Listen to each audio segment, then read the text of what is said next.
هل لك سر عند الله بينك أنت وبين الله هل لك صدقات تخفى.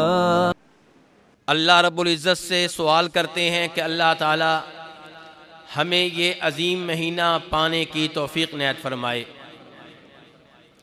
یہ مہینہ بہت عظیم مہینہ ہے، بہت بابرکت مہینہ ہے، وہ مہینہ جس مہینے میں رب کی رحمتیں نازل ہوتی ہیں، جس مہینے میں رب العالمین کا فضل و کرم بہت زیادہ بڑھ جاتا ہے۔ رمضان میرے بھائیوں بہت عظیم مہینہ ہے۔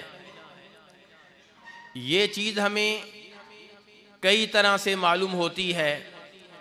ایک تو اس طرح کہ اس مہینے میں گناہ ختم ہوتے ہیں، گناہ مٹتے ہیں۔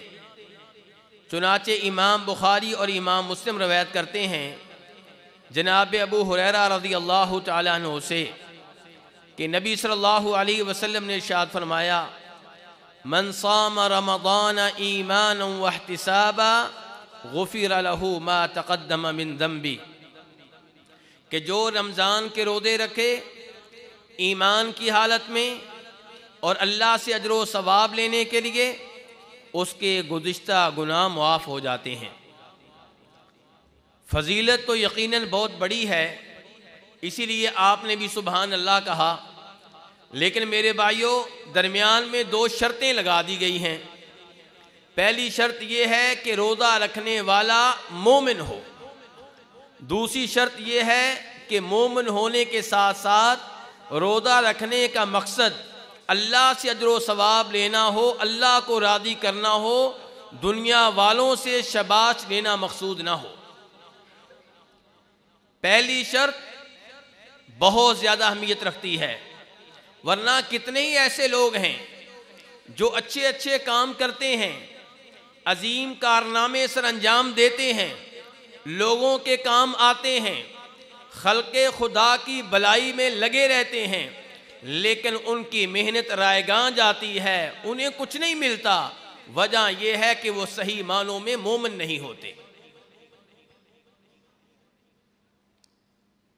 نبی صلی اللہ علیہ وسلم سے ام المؤمنین عائشہ رضی اللہ تعالیٰ عنہ نے سوال کیا کہ اللہ کے رسول صلی اللہ علیہ وسلم ابن جدعان، کیا نام لیا میں نے؟ ابن جدعان وہ مسکینوں کو بہت کھانا کھلایا کرتا تھا، رشتہ داروں کا بہت خیال رکھا کرتا تھا، فَهَلْ ذَاكَ نَافِعُهُ، کیا یہ خدمات، یہ نیکیاں اس کے کام آئیں گی؟ نبی علیہ السلام نے فرمایا تھا لا، یہ نیکیاں، یہ کارنامے، یہ رفاہی کام اس کے کام نہیں آئیں گے۔ کیوں؟ کیونکہ اس کا اپنے رب پہ ایمان نہیں تھا۔